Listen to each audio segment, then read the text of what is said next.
Vamos para mais um cafezinho e vamos falar de padrões de microserviços, sei lá o que é isso, vamos tentar definir alguns, vamos conversar sobre alguns e aqui eu não vou usar roteiro, quer dizer, eu nunca uso roteiro, né? Assim, eu vou pegar, eu tô abrindo aqui, ó, deixa eu lá tomar meu golinho aqui, ó. Pra quem não tá vendo, eu tomei um golinho de café que sempre que eu começo eu gosto de tomar esse golinho de café, né? Então assim, né, eu vou usar aqui como roteiro, como estrutura, né, o site do microservice.io que tem uma linguagem de padrões. Aí se você não sabe o que é linguagem de padrões é quando eu pego vários padrões e interrelaciono eles a grupo, né? E eu quero falar um pouco dessa linguagem de padrões em geral aqui, né? O que que a gente vê ali, e eu quero falar de alguns mais importantes ali, ó. Se você pegar ali, você abrir essa, e o link vai estar aqui na descrição, né, dessa linguagem de padrões, você vai ver que tem ali os application patterns, os padrões de aplicação, né? E aí tem alguns tipos lá, tipo, que é a maneira como você vai decompor sua aplicação em microserviço, né? Então você imagina ali, isso é interessante que esses padrões eles estão falando mais sobre como eu estruturo a minha empresa, como eu estruturo os meus times, do que sobre coisas técnicas em si, né? Assim, isso não é uma questão técnica, né? Ele vai dizer assim, ó, você pode decompor os seus serviços por capacidade de domínio, por subdomínio, por serviço autocontido, ou mesmo você cria um serviço por time, né? E aí é interessante, né? Que assim, as pessoas fazem essa descomposição, elas acontecem naturalmente ali, você pode usar um padrão de squad, alguma coisa assim, blá blá, nem assim, falava muito de squad, eu nem nunca vi uma discussão. Eu sei que tem um livro como é que o Netflix não, o Spotify faz squad, mas assim, esse livro é meio que ultrapassado porque o Spotify não faz mais squad, né? E aí assim, você divide sua aplicação em várias outras subaplicações que vão se comunicar entre si. E aí, deixa eu dar uma olhada aqui, ver se ele fala aqui, né? Não fala, né? Não tem um específico, né?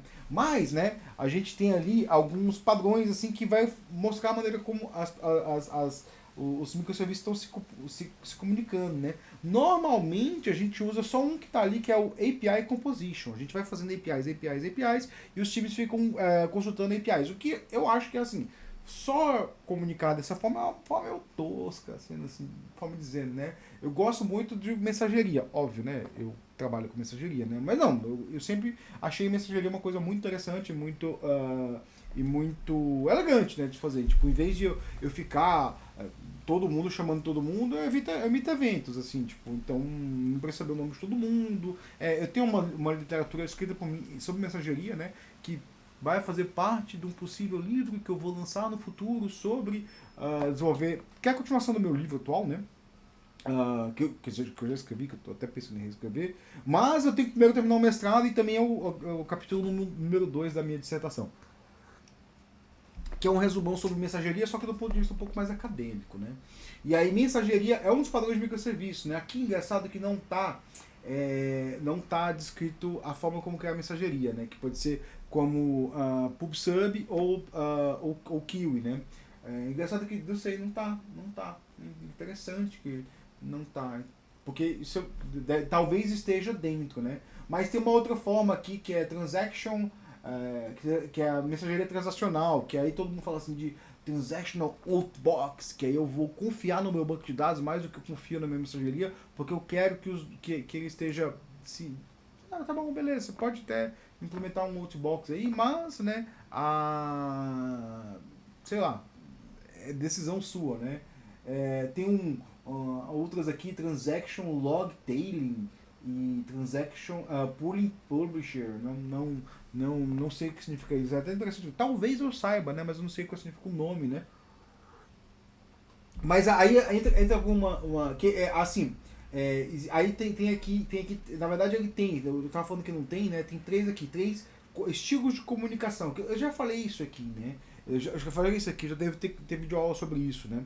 Que você pode comunicar os serviços por três tipos, né? Por Remote Procedure Invocation, ou RPC, né? Remote Procedure Call. E aí o que é o Remote Procedure Call? Qual que é a diferença do Remote Procedure Call para uma API, né? Numa API você só expõe ali a interface de comunicação, né? Então eu digo, olha, meu HTTP, são esse tipo de questões HTTP que eu uso, né? Quando você tem Remote Process Invocation, né? O método que você usa para chamar uma API, pode ser uma API, pode não ser, pode ser um socket, pode ser assim, as frameworks de remote procedure, eles vão do código ao código, né? Então ele tenta, de certa forma, abstrair a complexidade do que tem dentro. O interessante é que assim, né, tem muita gente que fala assim, que, mas você está abstraindo, mas você continua tendo rede, você continua tendo estabilidade. Sim, você continua tendo estabilidade. Quando você fala de abstrair a comunicação web, você não fala de abstrair as instabilidades da rede. Você fala só de, você não precisa saber qual que é o meio de comunicação. Não quer dizer que ele não vai... Assim, toda vez que você tem uma comunicação por rede, você vai ter instabilidade, né?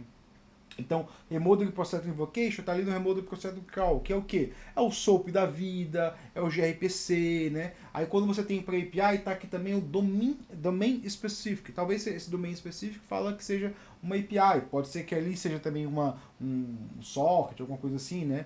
Existem como meios de comunicação que são específicos no domínio? Existe, por exemplo, o Kafka é um protocolo do Kafka. O Kafka é um protocolo do Kafka. O Kafka não é um HTTP da vida. Existe APIs HTTP para Kafka, mas assim, Kafka é Kafka, né? Ou mensageria, né? Mensageria é quando você envia mensagem, aí tem esses dois tipos que eu já falei, né? E aí é engraçado que você desce um pouquinho ali, vai ter um cara chamado Circuit Breaker. Circuit Breaker é um padrão muito interessante que você pode usar no seu código, né? Às vezes ele já está implementado ali quando você quando você usa um REST client da vida ali, que tem dentro eu sei que o Microprofile I/O, eu falo muito esses termos, né? Microprofile também é um conjunto de especificações que ele está paralelo ao Jakarta EE, né? Que é o antigo Java EE. Então, o Microprofile é um conjunto paralelo de especificações. Eu não sei ainda, assim, eu sigo a lista de e-mail, mas eu não leio muito como é que está o relacionamento do Jakarta EE com o Microprofile, porque eles estavam decidindo se o Jakarta EE vai abraçar o Microprofile ou vai continuar deixando o Microprofile como independente, né? Isso tem algumas implicações ali, tanto políticas no ponto de tipo, como as empresas vão se relacionar com o Microprofile I/O, né? Como mesmo, tipo, o selinho, né? Você tem cada framework tem um selinho lá, compatível com o Jakarta EE, né? Isso tem... E muita gente nem se importa com isso, né? O cara usa o Springão ali e vai. Tem gente que se importa, né? Algumas empresas se importam. Mas, assim, tô aqui para falar, né? Não tô aqui para dizer o que você vai se importar ou não. Tô aqui para falar, né? Então tem o Jakarta EE, tem o Microprofile I/O e o Circuit Breaker já implementado ali no REST Client do Microprofile I/O. Mas existem outras maneiras de você implementar o Circuit Breaker, né? Eu me lembro que eu tive que implementar uma vez um Circuit Breaker, que a gente tinha um sistema lá que fazia Kafka, né? Que comunicava com Kafka, então ele estava mandando mensagem para um broker Kafka, mandando mensagem para um broker Kafka, só que tinha uma hora que o quê, né? Quando ele falhava, ele tinha um fallback, né? Falhou, tem um fallback, o fallback vai só fazer alguma coisa, é muito raro falhar, o Kafka falhar, assim, é burrada do time de infra, né? Porque, assim, o Kafka, ele é um cluster, você tem que fazer uma manutenção, você baixa um broker, sobe o outro, você consegue, né? Mas, nesse caso, se falhar, podia ser instabilidade de rede, porque era um Kafka que estava em uma outra rede, uma outra VPN, né? Isso pode acontecer, você tem ali um serviço tá na Europa ou nos Estados Unidos, e aí a comunicação fica um pouco difícil, ele cai, né? Então, assim, o Kafka falhava, ele tinha um fallback lá, que era mandar para outro tópico interno do Kafka atual, né? Se o Kafka atual falhar, não tinha sentido, porque eu estava comunicando, eu estava tipo fazendo um mirror, era um final de mirror, não era um final de mirror, porque podia fazer outras coisas, né? Mas você transferia um tópico para o outro, e aí, quando o Kafka falhava, eu tinha que fazer um circuit breaker, né? O que o circuit breaker fazia, né? Ele parava de funcionar, ele mandava para um tópico, depois que ele percebia que aquele Kafka voltou, o que ele fazia? Ele pegava e restabelecia a comunicação e continuava mandando em ordem as mensagens. Então eu tive que implementar essa funcionalidade do circuit breaker lá. Então, assim, é uma coisa até elegante ali. Você bota um threshold ali, ó, a partir de três falhas, ele eu fecho circuito. O que é eu fecho circuito? Significa que eu vou parar de consumir de um lado, se for possível, né? Senão você vai pegar tudo que vem daquele lado e salva em um outro meio, e depois você envia de volta para o que você está, né? E aí tem o que eu falei no vídeo da manhã, né, que é o Service Discover. Eu falei, pô, tinha um monte de Service Discover que ninguém mais usa, né? Aqui ele bota 4 tipos de Service Discover, né? O Client Side Service Discover, o Self-Registration, o Server-Side Discover e o Third Party Registration, né? Não, assim, eu até imagino que seja cada um, não teria, não teria cabeça para, quer dizer, eu teria cabeça, eu teria, né? Não teria assim, eu não saberia de cabeça como definir cada um, né?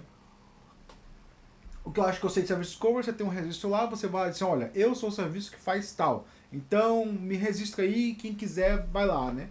O Client Side Discover, não lembro como isso funciona, o Client Side, não lembro como isso funciona, não vou...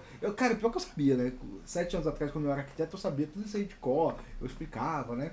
E aí tem um outro carinha aqui, é engraçado que esse serviço de Client Service Discover tá até assim, ó. Você tem de um lado o Application Infrastructure Partner e o Infrastructure Partners. Ou seja, um é um lado da aplicação, o outro é uma parte da infraestrutura, né? E aí, se você for para a esquerda aqui, pelo menos eu estou vendo na minha tela aqui para a esquerda, né?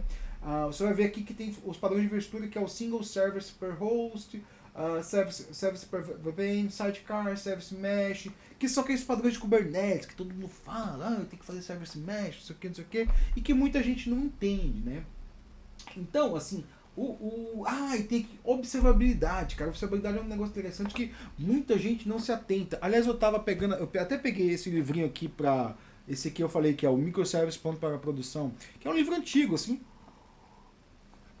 Que até no vídeo da manhã eu falei assim, pô, esse livro não é tão importante ainda, mas depois eu vi, assim, cara, do ponto de vista de gerencial, ele é muito importante, assim, tipo, meu time vai fazer microserviço, o que eu tenho que ler? Aí você lê isso aqui não vai te dar nenhum framework, não, isso aqui é muito antigo para ter framework. Engraçado que o meu eu até coloquei uma capinha nele, porque talvez eu andei muito com ele pelo braço, né? Eu botava ele aqui no braço, não, eu tô trabalhando aqui, aí pegava o notebook, ia lá e lia um pouquinho, pensava um pouquinho, né? Então eu andei com esse livro bastante tempo. E ele tem o quê? Eu falei de observabilidade. O capítulo de observabilidade dele é bem interessante, né? Ele vai dizer algumas coisas que estão aqui, né? Se você pegar aqui, Distributed Tracing, o que é o Distributed Tracing, né? Imagina ali que eu não sei como é que funciona hoje em dia, tá, galera? Eu já usei o tal do Jaeger, né? O Jaeger é um cara que ele fica monitorando todas as comunicações que tem no seu sistema, e aí ele salva algumas delas. Não sei se ele faz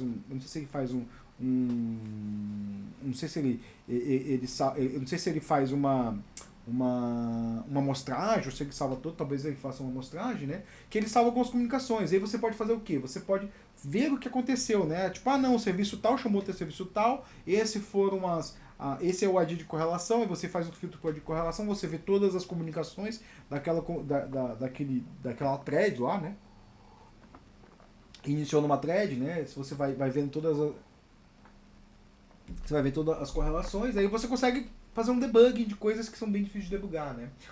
Outra coisa aqui, Health Check API. Health Check API é bem importante, galera.